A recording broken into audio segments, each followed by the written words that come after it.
And here we go. I'm gonna let everyone in. Okay. So we'll give them a few minutes for everyone to load in, and then we'll kind of get up and running.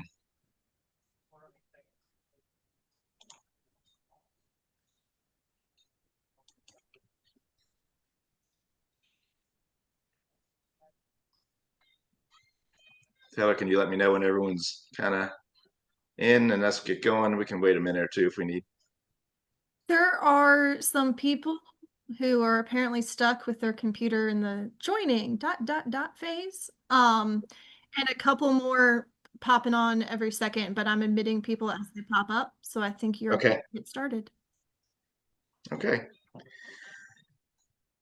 All right. Well, good morning, everybody. We are excited to have our second coffee with SHS.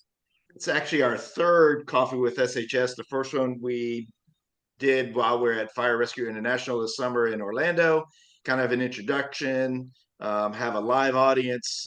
We kind of share where we wanted to go with coffee with SHS. Now we're on our second one. We're really excited to move forward with this program and to bring you all very informative and important information. We want to be very organic in our conversation. So that's what we're going to do today. Today, our title is going to be Responding Under Fire inside the Highland Park 4th of July shooting during a parade. And it's going to, I think that it's going to bring some really, really good information. In fact, I know we're going to have some really good information. Before we kind of get going, though, I want to make one quick announcement. Our show from last month, Let's Talk About Sleep. You can find it on the IAFC SHS website. So you can go there and you can find it stored on that website. So if you want to go back and listen to it again, or share it with your companies as you feel necessary. So we're excited that we're able to store that and share it in months to come forward. So that's what we're going to do today. A couple quick housekeeping announcements.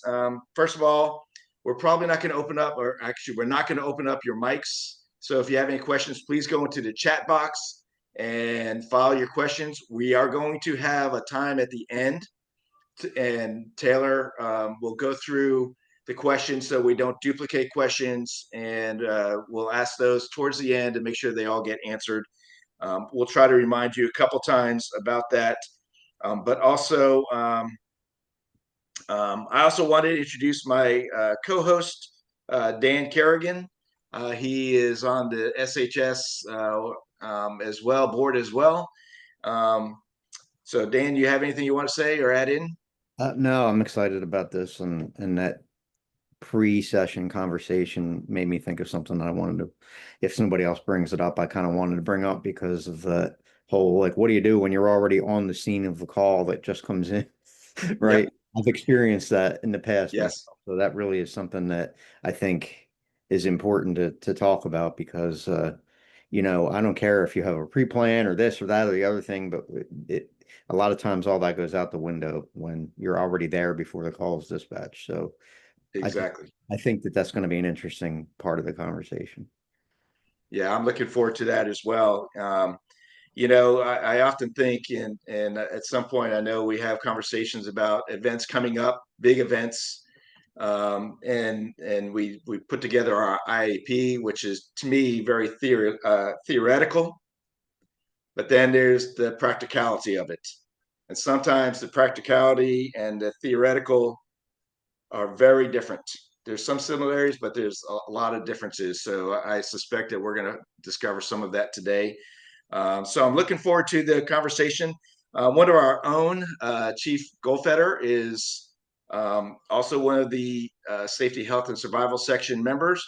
And he was kind enough to kind of arrange this conversation today. So we are excited to have Chief Goldfeder to participate and to be able to introduce our guest today. So I'm going to turn it over to Chief, and it's all yours. Thank you, John. And thanks. Can you hear me okay? Okay. Yeah, thanks for joining us. I've gotten to know Chief Joe Schrage like a lot of my friends, due to tragedy. It's kind of sad, but I've met a lot of great people because of that, due to the work we do at the IFC and also National Fallen Firefighters. I had a chance to speak with Joe after the incident, did some writing about their incident, as well as some other events that we've participated in. And that's what this is. This is an incident, as John was saying. You find yourself in the middle of it. You're toned out for one thing, and it turns out to be a whole lot different than you thought. And that's where our experience and training comes in. So Joe Schrage is the fire chief of Highland Park, Illinois, was the chief of department on July 4th, 2022, when this event occurred. This is one of those where I think we all kind of remember where we were when it happened. And we also have Pete Goss. Pete is in one of my most favorite to talk about positions. He was the acting officer of the first arriving engine and ambulance company. They run a two-piece company. The ambulance and the engine run together. And, you can go the full range. Highland Park has a process before you can be an acting officer. Other areas, if you have a pulse, you're the acting officer today.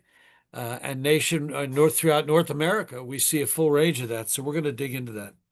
So I'm not going to spend a lot more time, but we're going to have a coffee table discussion, as in the reason we have these. And Joe and Pete, I'd like you, on behalf of the IFC Safety, Health, and Survival section, I'd like to welcome you both. And let's get started. Joe, Pete, let's start with Pete, if you don't mind, Chief. Pete, what were you doing when the tones went off? That's my favorite question. Yeah, that's a great question. What were we doing? Not responding from the station. We were in the parade. We were on the rigs, waving to the kids, doing what I think most firefighters love, right? It's a 4th of July parade. The firefighters are always up at the front. And kind of a unique perspective there to add to it is our families were in the rigs with us. So that kind of adds a little bit to it. But when the call came in, we were doing what we do, waving to the kids, honking the air horn, just looking at the crowd. And it was a pretty calm, quiet morning, great weather, sunny out, great for the 4th of July. And that was, yeah, we were in the parade. And the tones went off. What did they tell you? Go ahead. Yeah, so it's interesting. We have our CAD system here where we get updates and notes through the computer, along with, radios and things like that. We're about 2 blocks away from where the incident was starting to unfold. We actually had all of our rigs with the families had crossed through that intersection probably within 90 seconds to 2 minutes of when the incident started. And the first thing we got, because the dispatchers are great, everything's technology, is we got a penetrating wound at the intersection. With CAD dispatching being the way it is, we don't get a ton of info right off the bat. They pick one of our pre-assigned categories and we go from there. So the dispatchers did a great job of pushing us out the door real quick. Some of the struggles going forward was we're in the middle of a parade headed the wrong direction. And, I look over at our engineer. We're both certified paramedics, firefighters, engineers. Everyone here in the department is, and said, "Hey, we have an EMS run 2 blocks back. Did you see anything when we drove by?" Nope, didn't see anything. Yeah, everything looked normal, for a parade to us. And that was kind of our first struggle is, okay, how do we get to that parade? Because PD and our public works do a great job. They get the streets closed down so everybody can be, right up on the sidewalks. How do we physically get to that location? We're in the parade. It comes in as a very routine call for us, as a medical call. We head back through the parade. This particular incident, this intersection, it's hard to see it from the direction we were coming from. And the parade's always going to be kind of chaotic. There's people waving, there's a lot of loud noises. So nothing initially seemed out of the ordinary. We're going for a penetrating wound. We only have an intersection address, no solid location yet. We come up to that intersection and it all of a sudden it became very clear, hey, the parade's kind of scattered. There's not as many people here anymore, and there's someone laying on the ground. So from penetrating wound, which is what dispatch had at the time, you could start to see that there was CPR in progress. And I think you'll hear pretty soon in the radio traffic, you know, right away as an upgrade. Hey, this is not a very routine medical call, that this is, there's something more going on. There's CPR in progress. There's bystanders standing around. Our ambulance did exactly what our ambulance should do. They came, we blocked the intersection. The ambulance comes up. Again, both firefighter, paramedic certified, both with quite a few years on. Came up, went over to what we thought was one patient. And again, as that acting company officer, I definitely don't believe that I have all the answers here, but I recognize, hey, my job in this CPR in progress is to kind of survey the scene, see what's going on, let dispatch know, let our commanders know if there's something more going on here. You know, right away was, hey, let the battalion chief know, you know, we've got CPR in progress going on.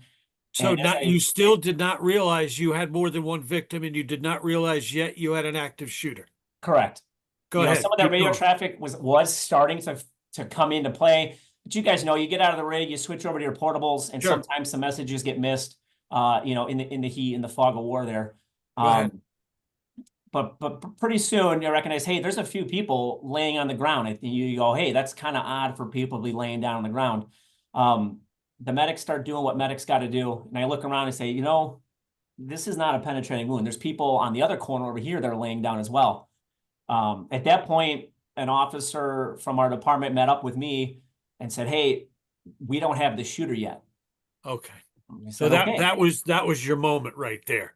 Right. Okay, real quick, let's jump back to dispatch. And you mentioned about dispatch coding.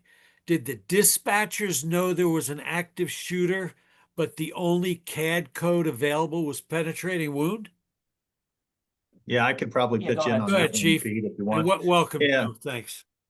So realistically, we had just changed nature codes probably 6 months to a year prior to that, rather than the code 1, 2, 3, 4 system. And when we did, we had, and there's, I think, 8 at the time, 8 departments that were dispatched by this dispatch center. We built out the codes, but we didn't build out a mass casualty or a active shooter protocol. Our nature code, what we did have was the most appropriate one at the time, which was penetrating trauma. But one of the things, and Pete probably didn't have time to notice it, but underneath they put in the notes right away, shooter on roof.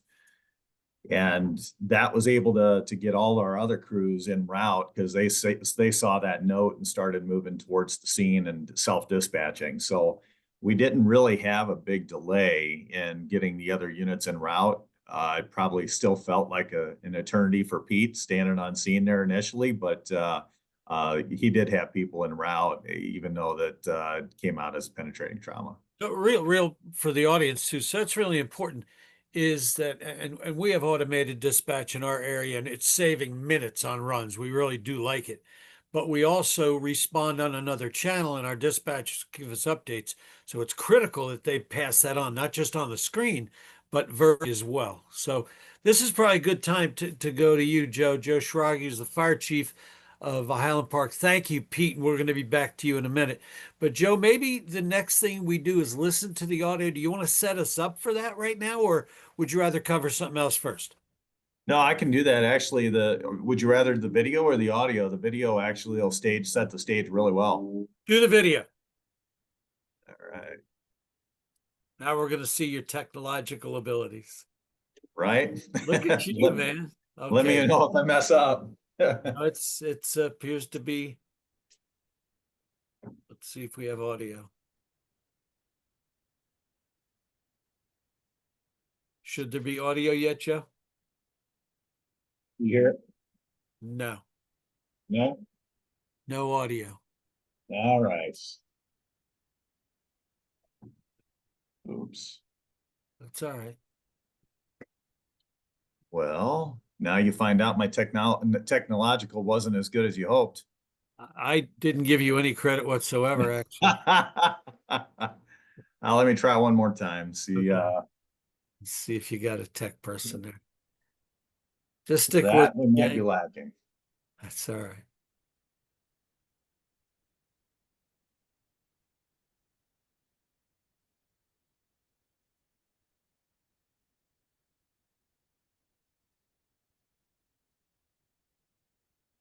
Chief, when you go to share your screen, there should be a checkbox there that says share sound or share audio or something to that effect. It defaults to not being checked for reasons I don't entirely understand. Okay. Well, let me see.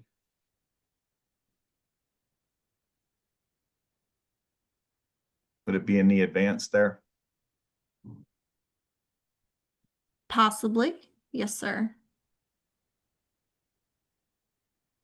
Pete, I notice you're sitting there and not running down the hall to help the boss. You will pay for that at some point.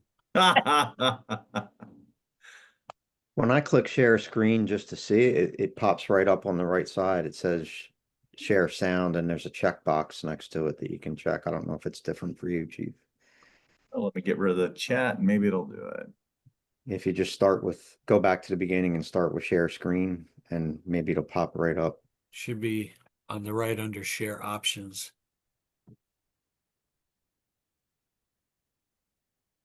It's very unfortunate that I cannot share my screen with that box open. That's not an option. And then I could just show you where it is. Yep.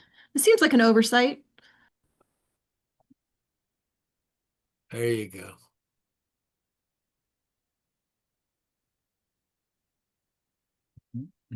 Hold on the computer up. See on the bottom there, bottom right. Yep, hold that there. Yeah, it's just mono or stereo. Okay. So, And share. got it.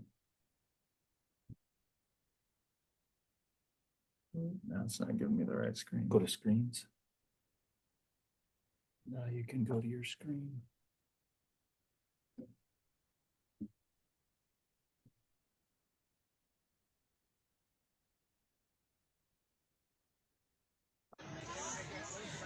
But we got sound. Now we need the screen. All right, we got the sound, Joe. Now we just need you to share your screen. So if you go under down here, Joe, see share. Okay, we got that. Let's see if we got sound now. Start it again. We do not have sound. Oh.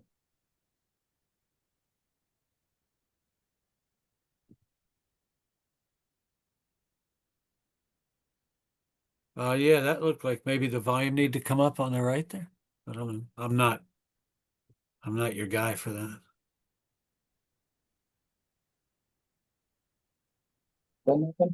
No sound. Pause it once. Taylor, when you go to share, you said again. So I dropped a screenshot in the chat that says where that box pops up.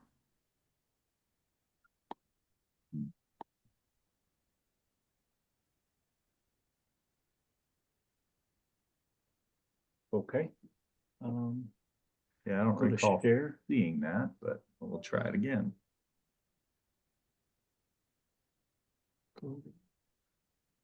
Layouts and options, see on the bottom. Yep, I did that earlier. Share sound. It pop right up when you. There you go. All right. Got it. I think we might be rocking now. All right, let's see what happens.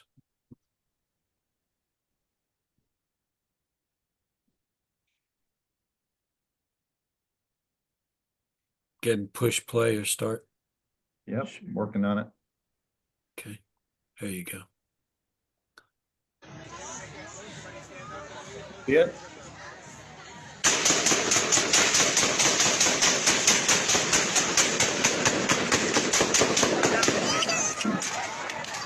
My God, what happened?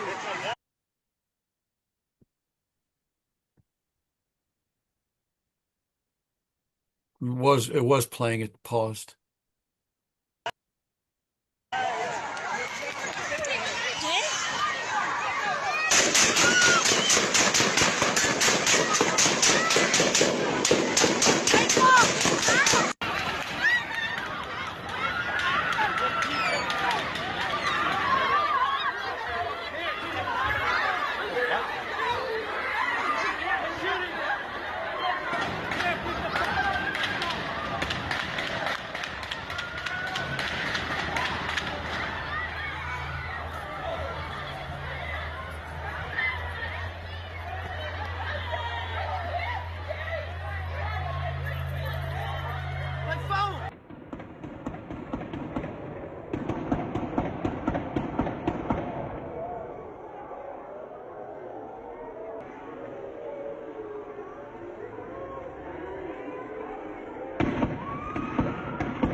aquí hay heridos o muertos.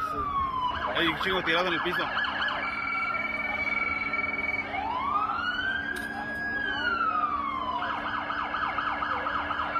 Y son varios. No sé qué pasó.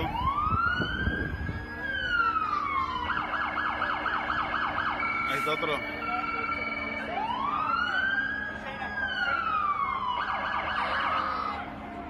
¿Se lo alcanzan a ver ahí en medio?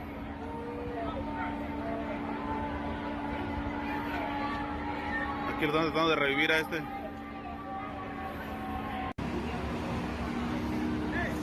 Aquí hay 3 o 4 tirados y unos ya hasta los taparon.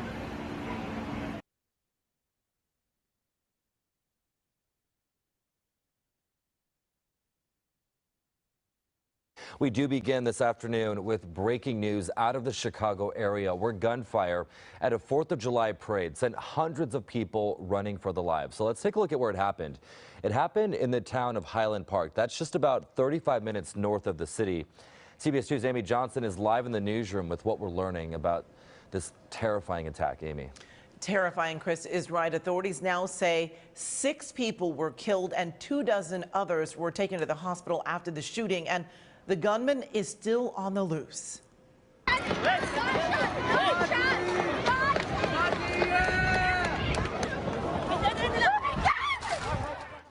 You can see that confusion. The parade was just getting underway when the terror unfolded, and it had only been going 10 minutes when witnesses say the shooting started. Some say it was between 20 and 25 shots. Hundreds of people, some visibly injured, ran from the parade route, leaving behind chairs, baby strollers, and blankets.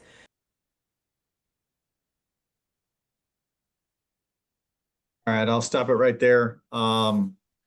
Just to kind of recap on that a little bit. So it ended up 83 shots. We had immediately 5 deceased that were recognized. In addition, we had 2 that died later at the hospital. And then overall, we had 48 people shot on top of the 7 that were deceased.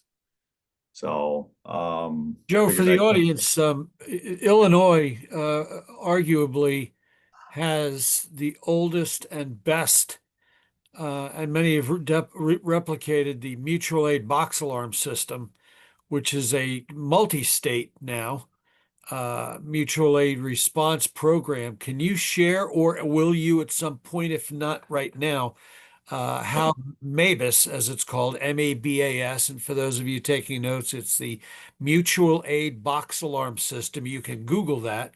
But it's a very, very intricate system that works across state lines. How did that fit into this, Joe? Or if you want to cover that after, Joe or Pete, whoever. Yeah, so MABAS was definitely a key to our response. We actually are built into divisions, and it's well over 100 divisions in Illinois. We're part of Division 3, which is 17 different departments. And for Division 3, we actually have shared protocols on anything that reaches what we would consider a box alarm.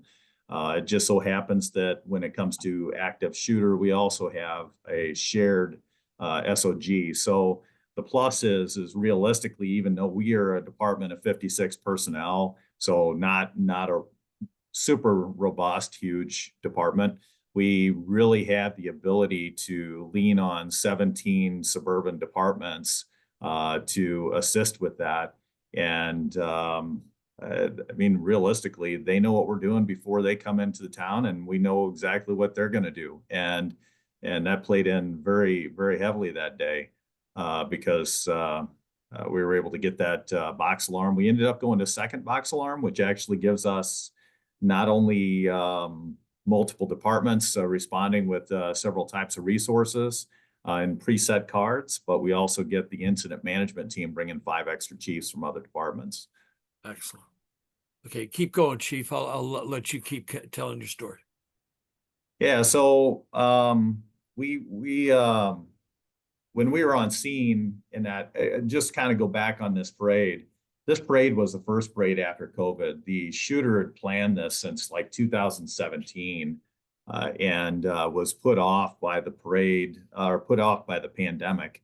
And so this was the first big activity for the city of Highland Park after the pandemic to bring everybody together.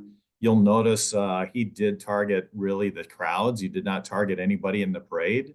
He watched our police and fire and the politicians go by, and then started unleashing on the bystanders right after the band was going by.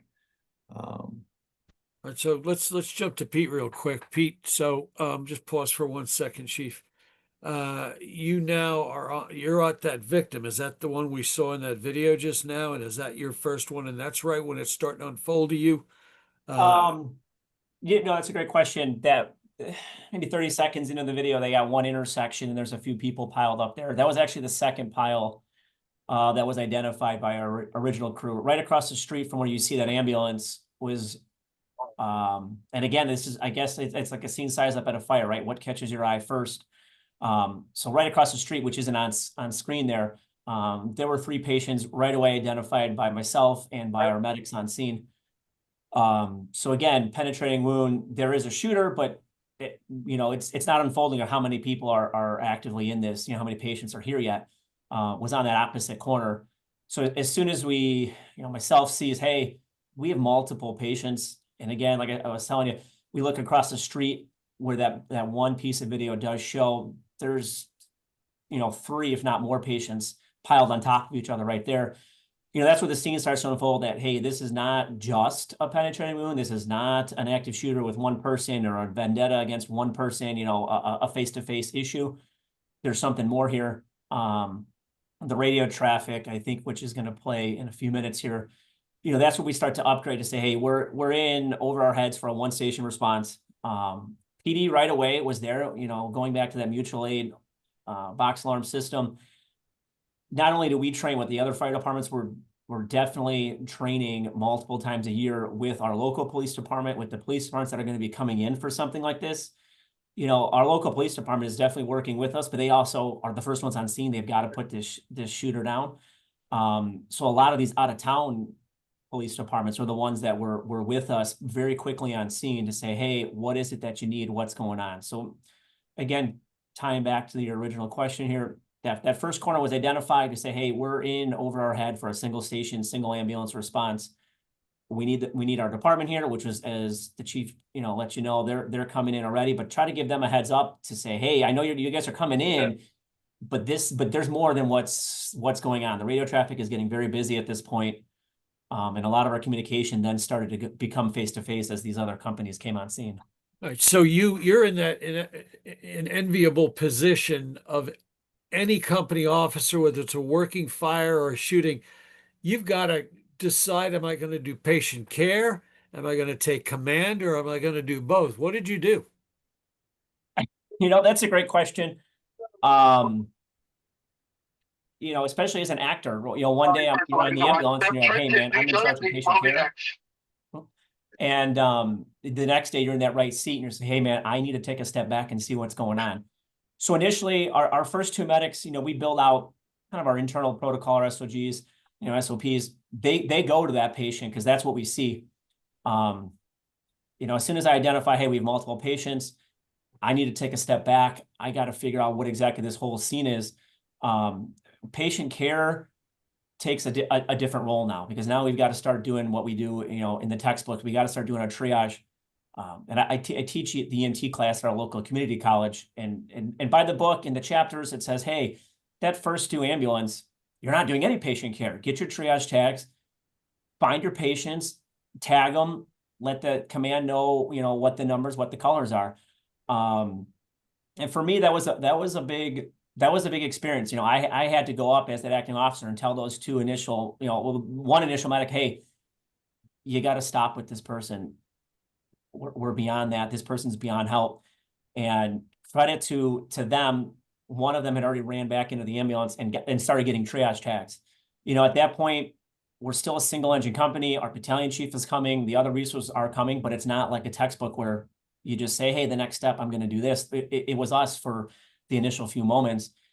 I made the decision and said, this is an open air thing. This is not in a school zone. This is not at a festival where everyone's kind of condensed. This looks like this is going to be at least a block or 2 by a block or 2. why don't you take the north side of the street? I'm going to take the south side of the street. We're going to do face-to-face as we go.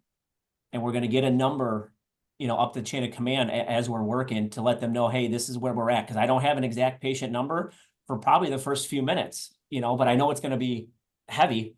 We'll let you know when we have more. So that's kind of what was going through my head, is that we need to start getting a bigger idea of how big the scale is here.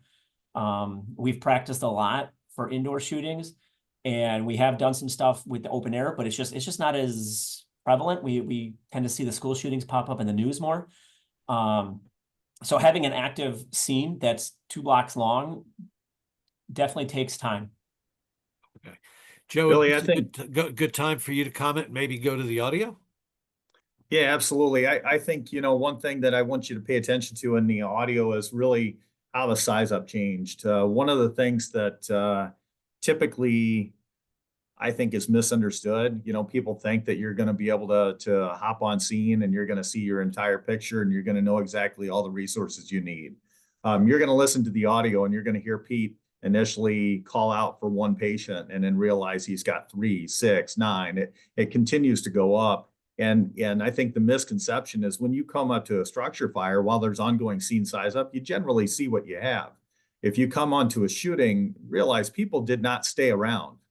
As soon as that shooting started, they fled. And when the big red trucks pull up, then suddenly they're coming out of the woodwork. So we went from having really not a lot of visible patients to suddenly having, you know, I mean, we had 48 people shot. And of course, everybody's pulling the medics in their direction. So Pete had a very chaotic scene, very challenging size up. And I know he's downplaying it a little bit. So if you're ready for the audio, I'll be happy to play it. What is Pete, what ID number are we going to listen for on the radio? Who is you? I'm Engine the 32. engine company officer, Alpha Engine 32. Okay. Our battalion 33 is our highest ranking officer on a 24-hour basis. And I think you'll hear a little bit from a couple of the ambulance, and be the ambulance 32, ambulance 34. Okay, very good. Chief, How long do you want me to play it, Billy? You just let me know when to stop. okay.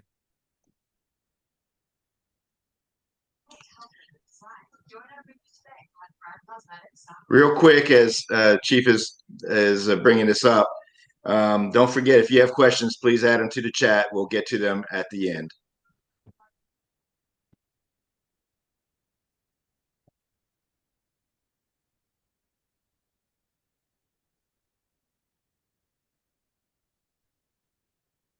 Grid 3302 at 2nd Street and Central Avenue. At 2nd Street and Central Avenue. Grid 3302, a penetrating trauma. Ambulance 32 and Engine 32.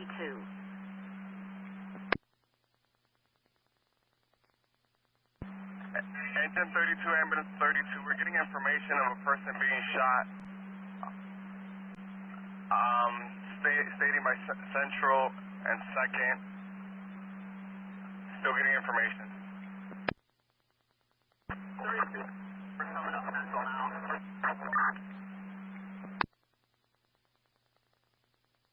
Engine 32 is on scene in front of the pancake house. Looks like we got CPR in progress. Dispatch from Battalion 33. Can you put me on call net? Battalion 33, we have multiple victims. Please get a second ambulance here. Highland Park, ambulance 34 is en route from the hospital. Dispatch from Battalion 33, can we get a second ambulance for the call on Central and 2nd? Message you. The box, we got multiple victims.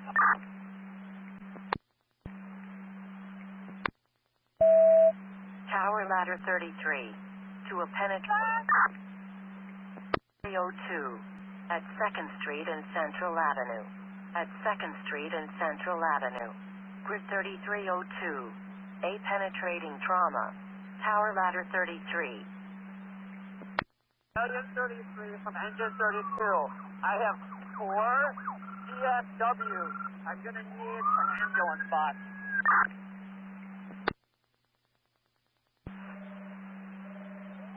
Dispatch from Battalion 33. Can we get an ambulance box to Central and 2nd Street? Can you notify the chief on call? Message received. Ambulance box, 2nd and Central, and notify the chief. Highland Park, ambulance 34 is en route from the hospital. Ambulance 34, you're off from the hospital. Now let's pause that for a minute, Joe. All right. Okay, so what are you getting when you call for an ambulance box? So when we get to an ambulance box, we've already exhausted our auto aid companies and mutual aid companies. We've already gotten at least 5 ambulances prior to that. At that point, then we're getting an assortment of at least 5 more ambulances 4 to 5 more ambulances on that next box. We're getting engine companies, squad company, truck company, and an assortment of chiefs as well. So an ambulance box is sending you ambulances, but support companies as well to help out. Correct. I love that. Right. So I'm going to, Pete, if you have anything else to add at this point, I guess my question to you would be, and then we're going to go to Joe for sort of the bigger picture. But Pete, at this point, you guys, there's no indication about the active shooter being caught, and that shooter wasn't caught till hours later. Was there still shooting going on, or was he on the run? And you didn't know that, but what the facts are, he was already on the run, right? That's correct. He fired off wherever that was, 70 rounds, and then beeline out of town. We didn't know that, and the audio only plays a small portion of what we need to relay to dispatch. There's a lot going on scene at this time. The other companies are coming in. I know someone had that question. They're coming in from all over the place. This is our downtown area. One of our ambulances was already on a previous call, so they're coming from the ER. And as far as the shooting, portion, we did not know where they were at the time. Now we got there, and our PD trains with us extensively. Right away, they got with myself and said, "Hey, we don't have this guy." I said, "Okay, we're in the parade, man. We're in it. We got to do this. The citizens are here. There's no choice. We're in it."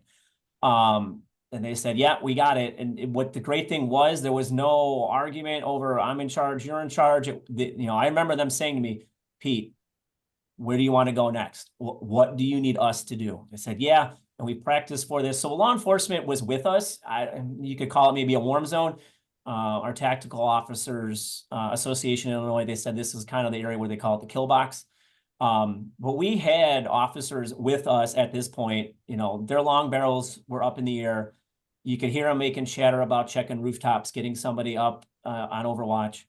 But we felt comfortable making that choice. I felt comfortable making that decision that we're going to continue to push into this 2-block radius and see what we can get done. They were with us, barrels over our shoulders while we're putting tourniquets on. And that, I think, gave us, with the training, a great sense of, we're okay. We can concentrate on what we need to do as a fire department, as an EMS department. If there is something that's going to happen, I had, great confidence that our officers on scene were going to make, the right tactical choices. Pete, at what point, and then we're going to switch back over to Joe, Chief, we'll get to you in a minute. At what point did you feel that you were relieved of command and you could stay focused on your patients you were dealing with? In other words, when was command passed, whether it was formal or informal? When did you feel that transition was going on, and what did you do? The transition happened pretty quick. Our battalion, on the radio traffic is Battalion 33. Right away, spun the buggy around, got back uptown. Within a matter of minutes, and that command was informal. He got out of the buggy. Again, everyone has their options on staying in, staying out, the car, things like that. But he got out and made a face-to-face with me and said, "Hey, again, what do you have so far? Hey, this is what I have. We've gotten to these 2 areas. I got one medic over here. I got another medic over here, and I need that EMS box." From there, he met up with everyone, and I think our chief can kind of go from there as far as command. So you're basically doing what I mentioned earlier. You're both in command and trying to figure out your patients. You did back away from patient care, which certainly you had no choice. So that was really starting the building of the EMS incident command structure, or the ICS structure for that particular incident. So that's a great example of what we do day to day will now apply in a major incident.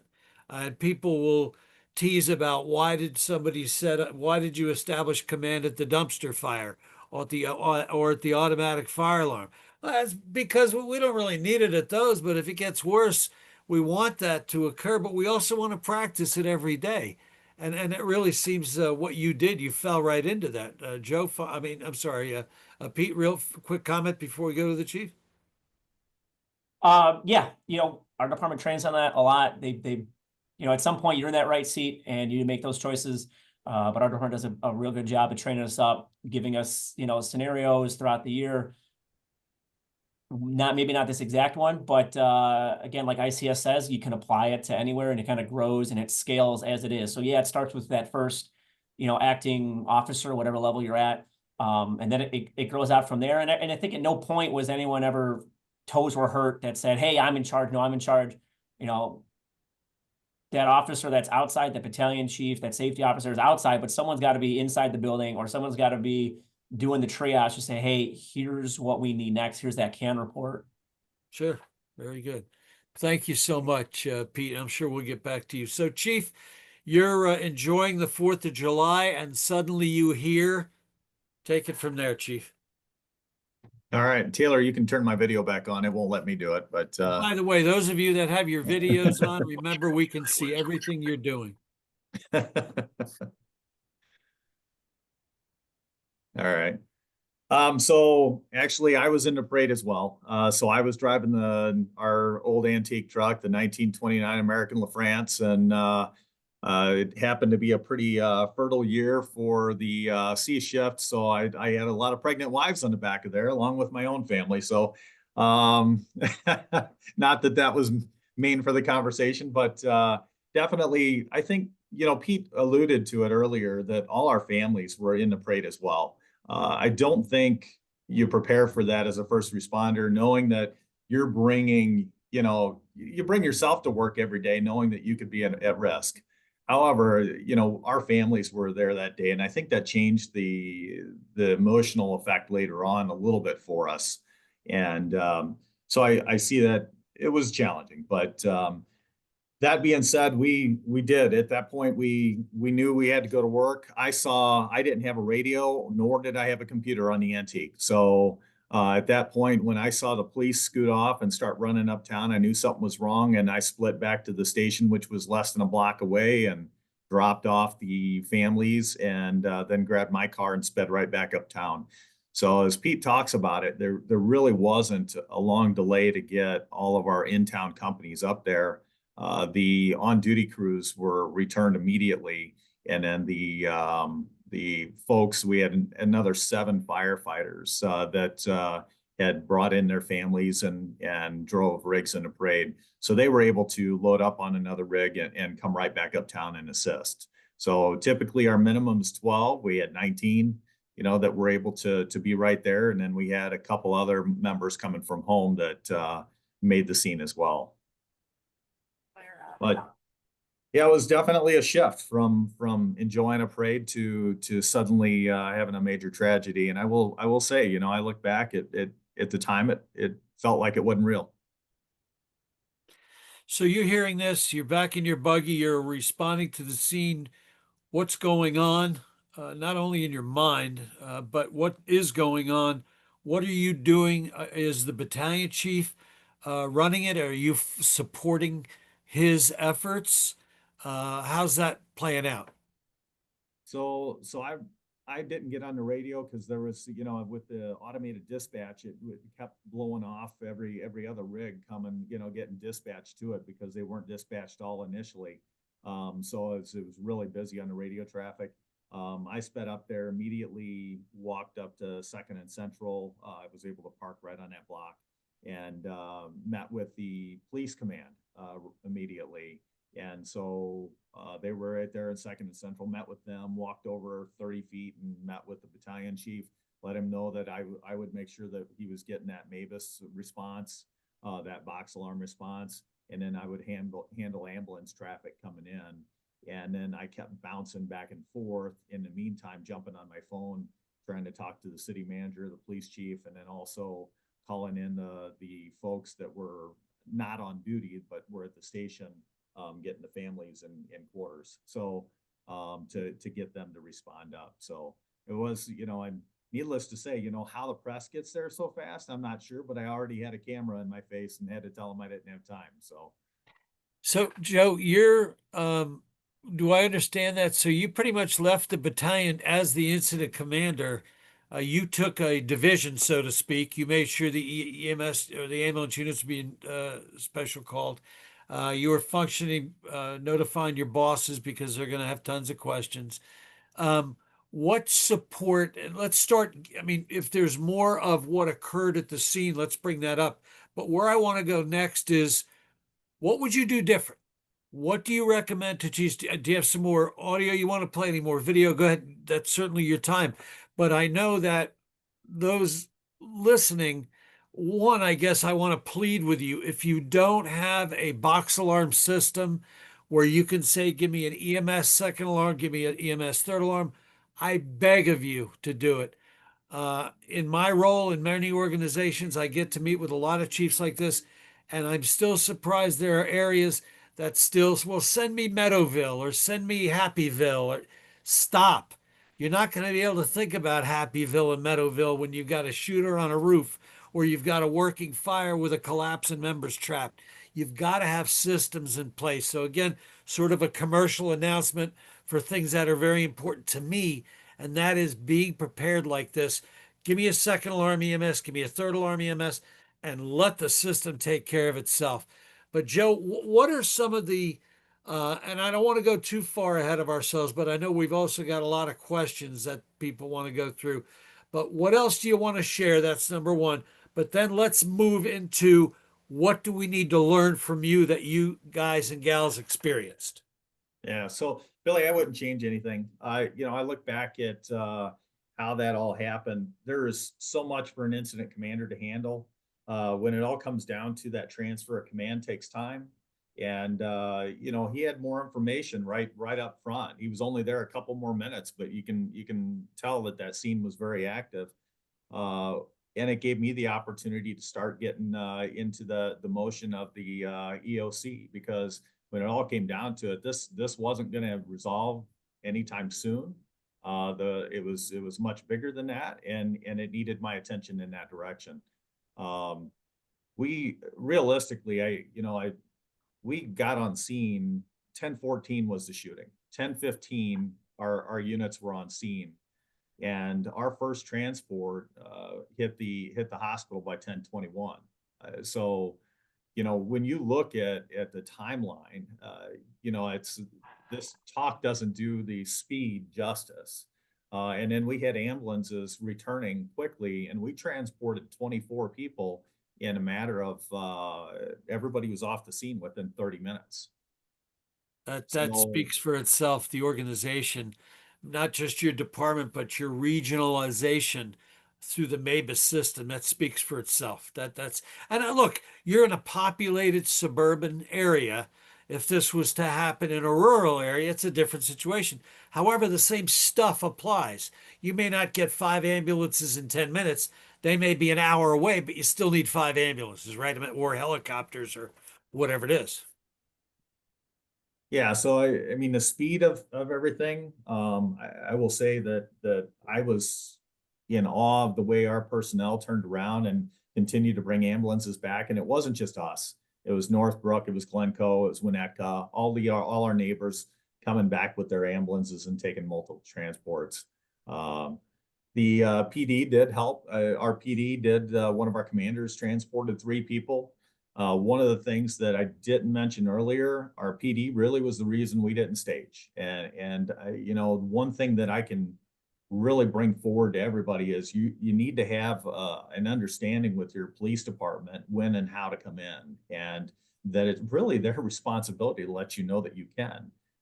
We had a commander as the shooting ended, flat out say, I need EMS at First and Central. That's all he told dispatch. It was over almost another minute before our dispatch ever got a 911 call, from the time that he had stated that to dispatch, and they had already gotten us en route. Didn't realize. So, wow. Yeah. So realistically, the fact that he didn't say stage for police or anything like that, it literally had brought us right to the scene. And I'm convinced that saved a ton of lives and realistically freed up our police to be able to search for the guy that did the shooting. So You got to put yourselves in high risk, but that's sometimes what we have to do to take care of people. We can't out-risk this job, and I'm a big believer in that. Chief, what else do you want to share before we get to questions? yeah, I just want to share. We're very blessed to have a phenomenal team here at Highland Park, and that culture was there long before I became chief. I was chief about 10 months whenever this shooting happened. We have a go-getter, go-get-em type of culture, in a sense that everybody owns it. We want to take care of our still district. We want to make sure that we're going to be the people that touch our people and bring them to the hospital and take care of them. And that showed that day. Our folks took ownership, and they made sure that they were saving as many lives as possible. Nobody stood back. Nobody critiqued each other. In fact, they were incredibly supportive to each other.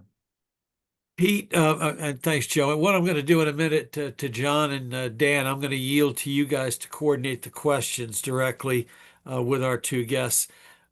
Pete, why were you prepared for this? In other words, as we mentioned in the beginning, departments will say, okay, Mike is off today. Julie, you're riding the front seat.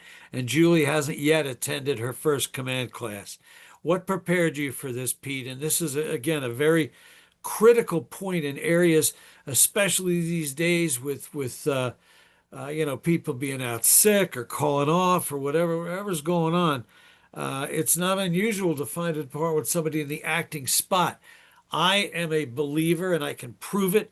We are often setting up our firefighters when we put them in acting positions without the qualifications. We're not only setting them up, but we're setting the organization up too. What prepared you, Pete? Obviously, you were not set up, but you were set up to do the job properly, if that makes sense. Yeah, absolutely. It's a great question.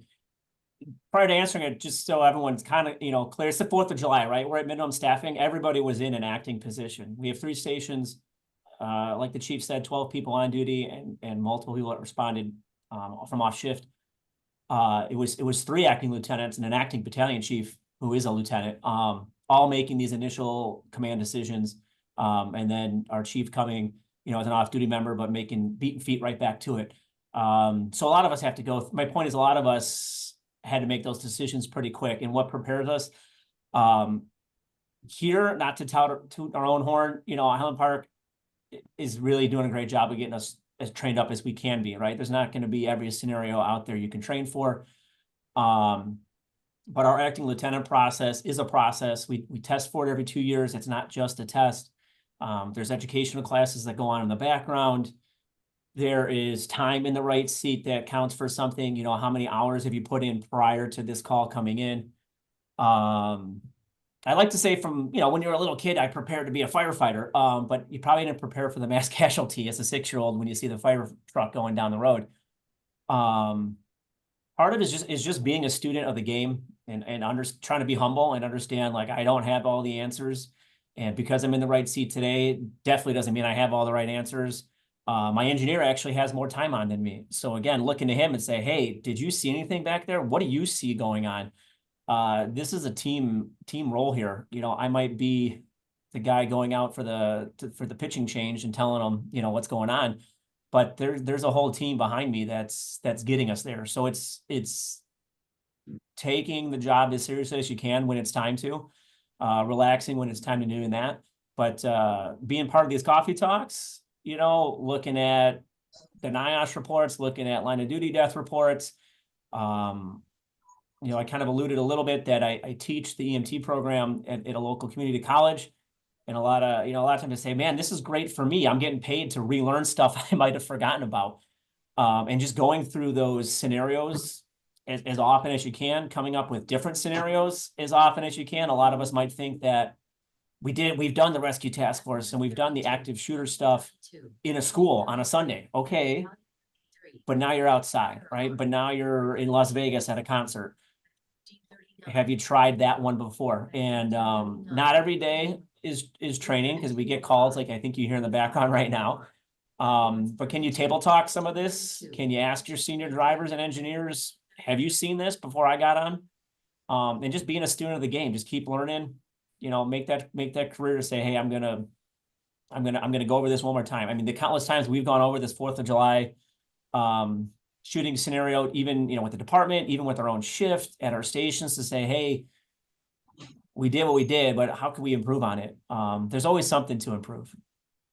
Very good. Well, hey, thank you, and thanks to John and Dan in the section for allowing me to spend time talking with Joe and with Pete. I know we do have a lot of questions. If some apply to me, I'll certainly be here and chime in. But I'm going to turn it back over to John and Dan for you to lead the question part of our discussion today. Thanks, everybody. Awesome. Thank you so much. Great information. I try to, as Pete alluded to, I try to be a student of our profession. And there's a lot that I learned today. And I would like to start off a question that I have. I know that when we have events like this in cities or counties, that we typically come together with law enforcement and public works, and everybody comes together to kind of build out that plan. Was there a discussion during that IAP planning process that there was ever any indication or thoughts that, hey, a hostile event could occur? What happens then? I think about that. Unfortunately, now with what we see, and we see it in the news almost every day, that when these events happen, we want to still continue to go to baseball games and football games and our kids, you know, events at school. But now, I guess, doing this job for so many years, I start thinking, okay, what if this happens? What are we going to do, and how are we going to handle it? Was that any of the discussion in the pre-planning? Yeah, so John, we actually had been doing active shooter training for about 10 years in our department prior to this incident. We also have a significant concert venue within our that hosts up to about 15,000 people in our town. So between the concert, between the schools, we've got synagogues in town. So there was always thoughts that they could be a target. The difference that we had, though, is I would say most of our energy was spent thinking it was indoors, going to be indoors. In fact, we had a large drill. We've got a reservist base here as well, Army base. It's a joint Army and Marines, but we had big drills there as well on active shooters. So we were no stranger to it coming into the incident. Awesome. So at this point, I just want to remind everybody that please put your questions into the chat box. There's too many people on the call to try to have you raise your hand and ask the question. So at this point, Dan, unless you have anything, I'm just going to have Taylor kind of navigate through the questions and ask them as they've come up. I have one question / comment, and I know I actually saw a piece of it in the chat, so I don't want to steal anybody's thunder here, but you know, it's interesting to me how everything unfolded. And also, if you think about, I mean, some of us have been in the fire service for quite a long time, started as volunteers and so forth. And that whole community participation thing is deep seated in all of us, as it should be. And I can remember days where I had my family in the fire truck riding down the street in the parade and not ever even giving a thought to anything like the world we live in now. Right. And it struck me, and I think it struck some people on the chat. How does that, thinking back on that, especially for Pete, like, and how that added issue, if you will, did you even think about that, or how you handled that? The fact that we're in a parade like we've always done, we've got our wives, kids, significant others, whoever, And now there's gunfire everywhere. And now, wait a minute, what did we do? How do I handle that part of it? To me, it's an interesting dilemma, because that's not how it used to be back in the day. Was you never worried about this stuff. So I just was curious about that. Yeah, I saw that pop up in the chat as well. It definitely adds. I can't sit here and lie that it wasn't a thought in my head. It was probably 45 minutes before we were able to reunite with our own families, getting back at the station and unified command area. It's in your head, you know. It's always been in my head, I guess. I don't want to sound morbid, but you think about it, right? There's 100 line of duty deaths a year, and I'm sure all those members thought when they said goodbye to their family in the morning, they're going to be coming back tomorrow morning, and it's incorrect. So that's kind of been always in the back of my head, right? You leave for work, you got to put some of the family stuff aside and focus on what the citizens need today.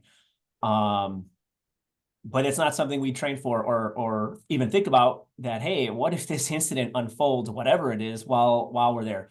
So it was definitely in my head, you know, but that's when the training kicks in, I think. And that's when the sets and the reps of what we've been doing at our training tower, what we've been doing with our PD kicks in. You say, hey, man, the citizens need us right now. This is our job, you know, and kudos to our off-duty members, the members that stayed back to do the parade duty with the extra rigs that were, you know, amazing enough to think, hey, I got to get these families back and secure them in the fire station.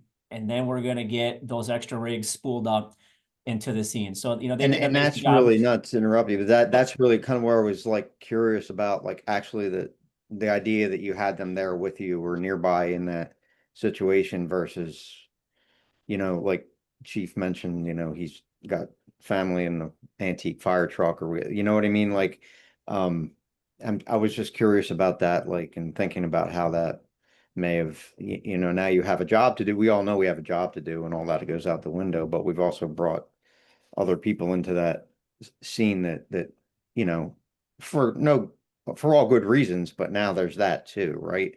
Like they're there or nearby, right? And so to that, so Joe, have you changed your policy allowing that's what I families was to getting ride? at. Yeah. Well, we didn't necessarily change policy, but we didn't offer it to the families and that, like we had before. We just put one or two apparatus along with the battalion chief in the parade now. So, you know, part of it was I didn't think any of our folks really had a lot of interest in going into the parade anymore anyway. So there's a select few of us that still participate in it. Cool. And John and Dan, I don't know if the question's covered, but please, before we do sign off, let Chief Schrage cover the behavioral health aspect of this incident as well, post-incident. Thanks, guys. Yeah, I think Taylor has the rest of them curated, so I'll be quiet now. I do. And I've gone through and filtered out things that we've already hit on before we had a chance to get to questions. I also have a couple that were frequently asked by people in the registration form. But one of the most frequently asked questions was about the behavioral health side of things, and actually not just for you all as the responders, but also for your family members who maybe had their head in the sand a bit about the risk of your jobs, and then were confronted with it and might have made home lives more difficult and work-life balance more difficult for your people. So if you all can address sort of the behavioral health side of things before we go to other questions, I think that might be a good idea. Yeah, so we initially, we had the luxury, and not like law enforcement, their incident was just starting even after the shooting. They were going to do investigations and everything else. But we had enough callback and enough people coming off duty that we literally were able to replace the duty crew that was on scene.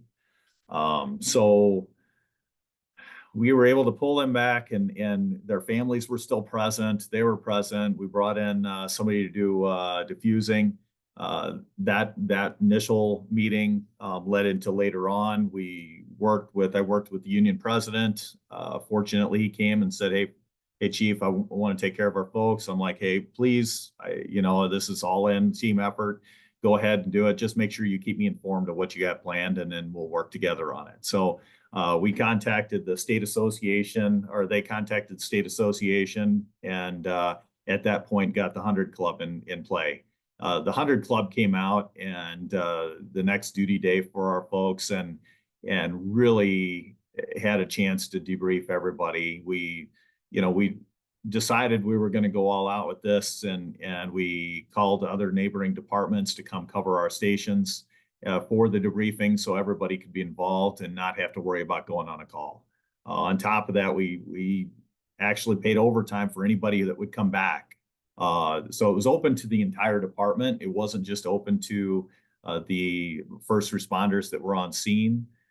And then to take it a step further, the 100 Club has been really phenomenal with it all, in a sense that they opened up family events. And then they also worked with the city as well to open up counseling.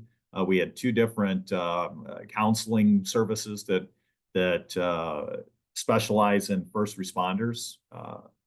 And they were able to work with the city in a sense that the city just literally got numbers from them and paid the bill. So we weren't worried about, as far as getting names or anything else. It was all anonymous. And that continued throughout that entire year of 2022. Took a slight pause, but then opened right back up. So that counseling's been available to our members and continues to be available to our members. And we've maintained that relationship with the 100 Club for not only our members, but the families. Pete, please correct me if I was wrong on any of that, and feel free to add. No, spot on, Chief. I'll speak from personal. I know, right? We're firefighters. There's no worry. Just suck it up and go on the next call. The 100 Club, if you have one in your area, reach out to them ahead of time. They usually have this stuff kind of all set up, so at least hey, who's my contact person, and then you go from there. Ours in Illinois has been nothing short of phenomenal. So I'll leave it there. Awesome. Thank you, both of you, for that. One of our other most common questions, both in pre-registration and now, via the chat, and some people emailing me about things because they couldn't join. How did things break down? And you've touched on it a little bit, but how did things break down between what your SOG SOP is, what you train on, and then what happened in real life? And has any of that changed since what happened in real life? What a great question. So we did change the nature codes. We do have an active threat nature code now. So that was one of the big changes. So dispatch can hit the right button and get enough resources. Another part that changed was our medical director at our EMS system actually worked with us to change the protocol a little bit for our mass casualty incidents. Because a couple things happened. We were supposed to use the smart triage tags and fill them out and do everything, and tie notes around every tourniquet and make sure that it's know what time, everything. But the realization of you've got 12 people on duty, you might have people coming in, you've got police officers also applying some medical care, you've got 48 patients beside the 7 that died. There wasn't enough hands on scene to take the time to fill those out. In fact, another mistake we made was that we weren't able to get that call to the ER immediately. And so they were finding out about the incident as they had gotten a couple walk-ins right before we got there. And then they were finding out the incident as we transported our first patient. Now, granted, I'm telling you, that was, 10:14 was a shooting, 10:21, they had that first patient on a cot being wheeled in. So it wasn't a big delay, but at the same time, I will tell you that there were some things that were kind of skipped and rushed just to be able to make sure that we focused on saving lives rather than necessarily worry about checking boxes. So we've had to work through that and talk about that and understand that there is a time to maybe skip a little bit of the protocol to get the work done. But I think that's something that you as a department really have to look at and train for and understand that there may be that case. To add on to what Chief said there, as far as on scene, how things laid out on paper versus how they laid out in the reality. I wrote down next to me here some of the lessons learned on that portion there. The physical ambulance has got to be used as a tool.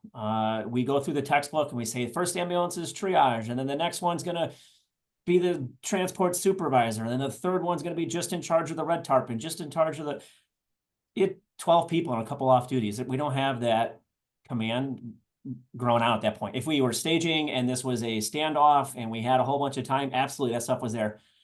We talked with our medical director the very next shift day. He came to the station, said, hey man, let's have a candid talk about this. And one of the biggest ones was you got to physically use the ambulance. If that means putting a police officer in the front to drive it, that's fine. You drive a pickup truck, you could drive an ambulance. You got to use what resources you do have. We're blessed that everybody here is paramedic, EMT type stuff. These are all BLS skill sets. You got to put the hands on the patients as you go. Get the ambulance moving. There were times for the first 10 minutes or so, again, you call that MABIS mutual aid box alarm system, the MCI, I think that someone put in the notes. We were alone, what felt like alone, for many, many moments. Like, there is no ambulance here. Like, what are we going to do for these citizens until the next ambulance shows up? It was amazing. We had Deerfield Ambulance 20 come in as our first one out of town. They told us some stuff that was mind-blowing afterwards. We heard the call. We right away were dispatched before we even knew this was going to be, a bigger dispatch. We couldn't get out of our parade in time. We were barricaded into our own parade because that's what we do, right? Try to separate things.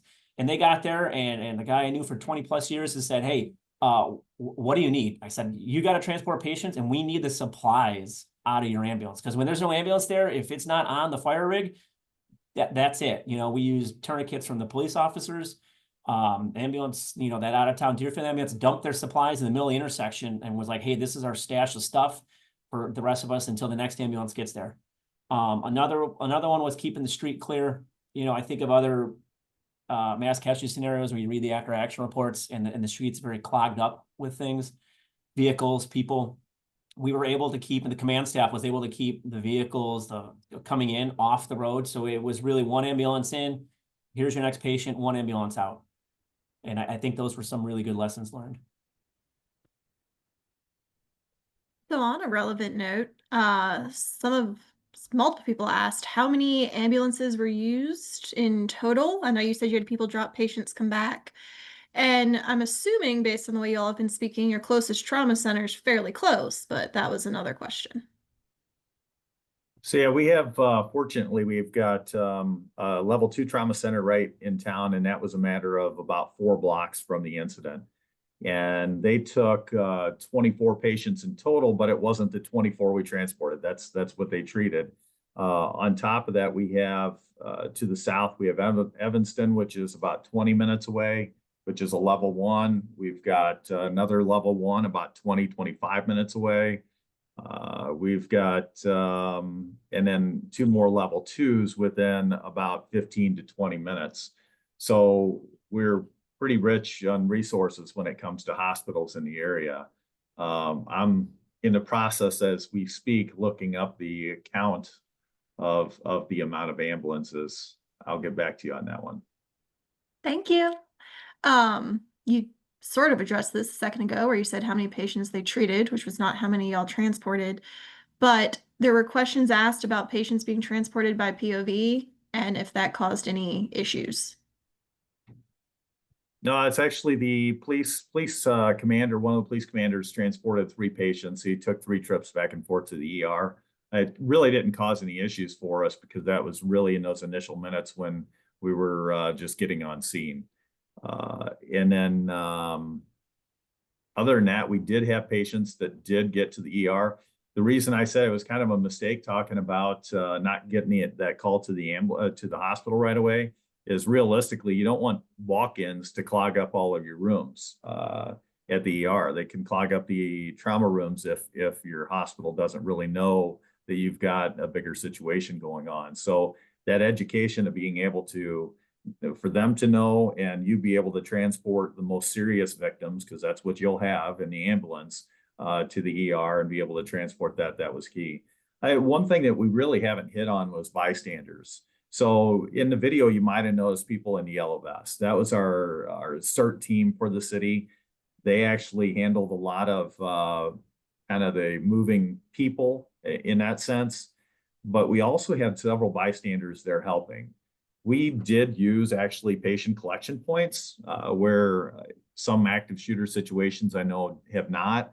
And it worked out really well because our medics actually put some of our bystanders to work in a sense of, hey, can you get them over to the yellow tarp? Can you get them over to the green tarp? So they were helping move the people. And the nice thing about that was we were able to, ambulances came east on Central and then would head north on First.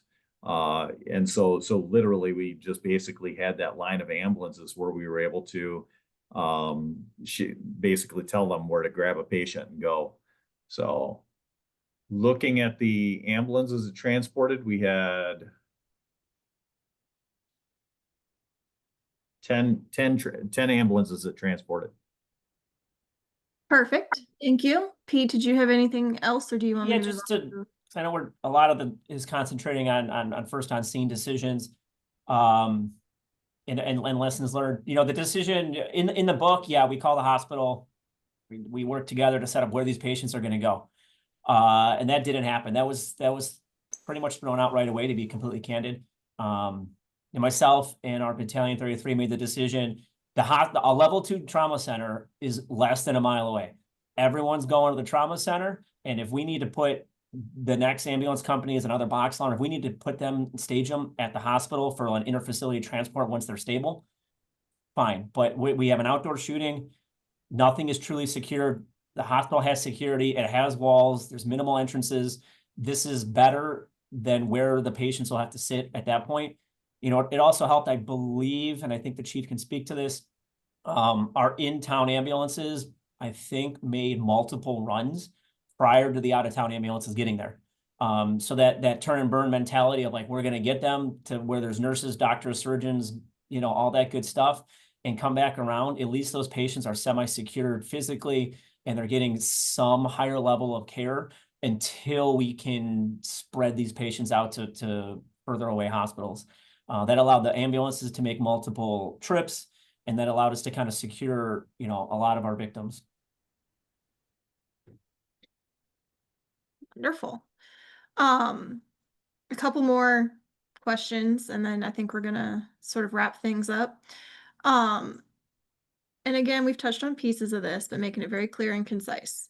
Any key notes or suggestions that you all would have for departments of different sizes and different, you know, staffing, career, combination, volunteer, for developing or updating their SOPs for active shooters or other incidents like this?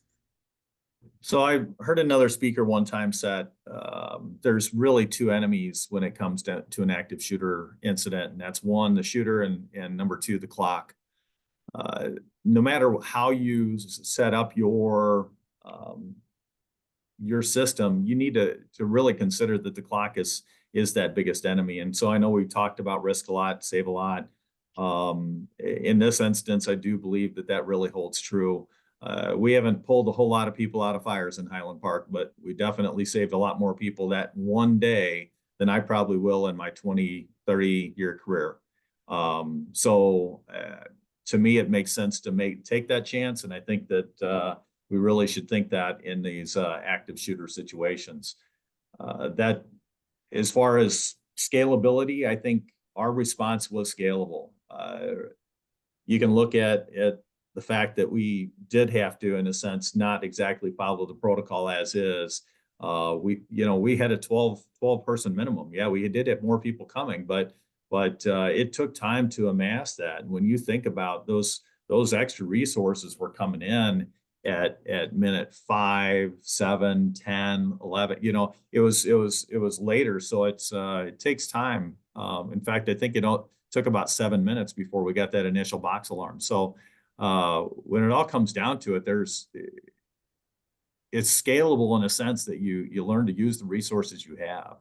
And I think Pete covered that pretty well on saying, hey, those ambulances that you have cannot necessarily just be staged, and you're not just going to do triage, you're going to transport. And I think that realistically, it was about minute 3 or a little bit after that I showed up, and then it wasn't long after that we had a 9-year-old that Dad came up to us and at that point, our medics took that 9-year-old, and that's when I got faced with that first question of, Chief, can we go? And we did. We took one of our guys that was working triage and another guy that was on the ambulance with him and said, hop in the ambulance, get him to the hospital right now. And that's why we got him at the hospital at 10:21.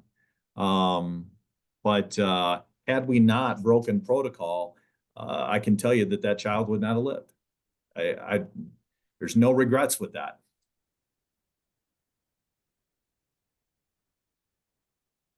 Do you have anything, Pete? Yeah, I wrote some notes based off of your questions there. Again, like these gentlemen hosting today have said, get those MABUS agreements going, train with them.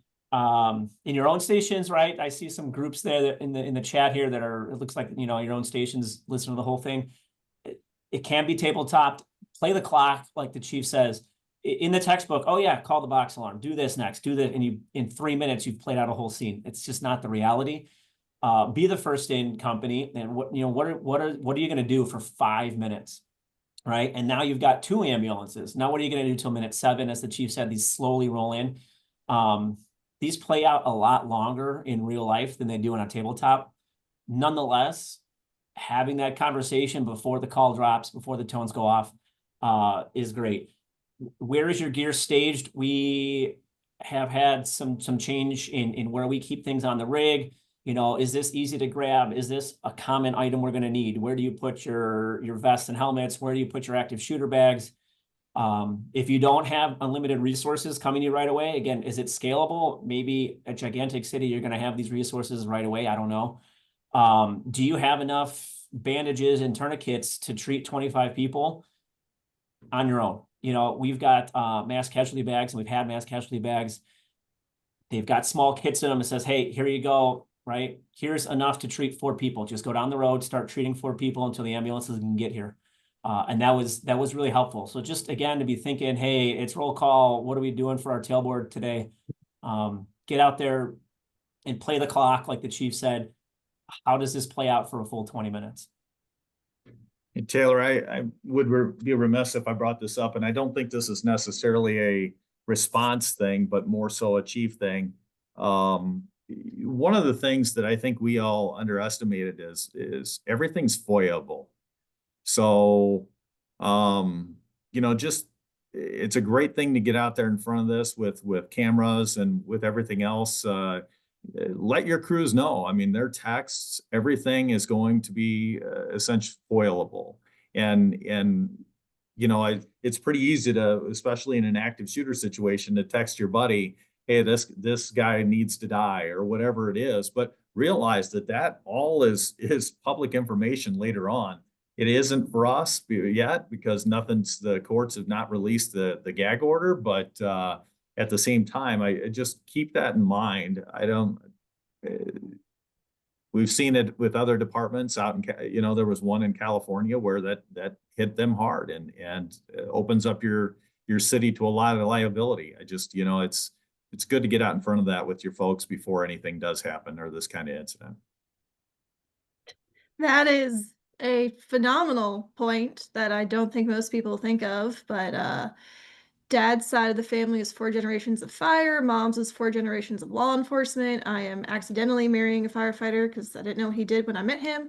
And I can tell you that that's definitely, some text might have been sent that people would not want read aloud in a courtroom or published in a newspaper. And that's definitely something people should be thinking about. So thank you. Yeah. So how long did it take you all to get back to full service, normal operations, including, did you have a hard time re-outfitting all your rigs and replacing all the supplies that you went through? So Billy's going to love this one. The MABUS system saved us there. We were never out of service. As soon as our MABUS companies were rolling in, they were already stationed at our staging point with Station 33. And so we had a full company that would cover all of our stations plus in resources that were able to respond to any of our calls. As far as getting us back in service, you know, it did take some time. At minute about 37, we returned back to station 33, getting out of the hot zone, or what we considered a hot zone or warm zone. And at that point, we did go ahead and relieve those crews. It took us a little bit of time to essentially shift in new personnel and clean up the ambulances. But once we got that all in place, and we sent crews to the hospital to get more supplies, tourniquets, and so on. So probably, you know, a few hours, 2 to 3 hours, I would say we were all back in service, ready to go, even with our own personnel. Thank you, sir. All right, as we wrap this up, I want to say thank you very much to our guests. You know, this is something that we could continue to talk about. I'm sure there's a lot more that could have been shared with us, but I think that we got the gist of it. This is very important, and this is something we need to consider when we do our jobs every day. And you guys respond to calls. I appreciate so much your willingness to share those lessons learned. It is critical that we learn from each other. We can't be ashamed or have a hard time sharing difficult experiences as this is with our neighbors, and today you were able to share it basically across the nation. So thank you very, very much. We appreciate that you took the time today to do this.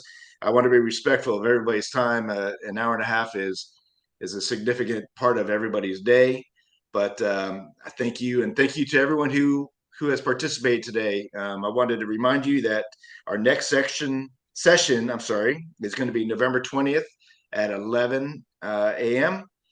And we will be getting information out about what that topic will be very, very soon. So thank you very much, Chief Pete, Chief Goldfeder. Thank you very much for helping us today. This was awesome. I know I learned a lot. I've been doing this a long time, and I try to take something every single day. So thank you so much. Have a great day. Thank you as well. Thank you. Thanks for the opportunity.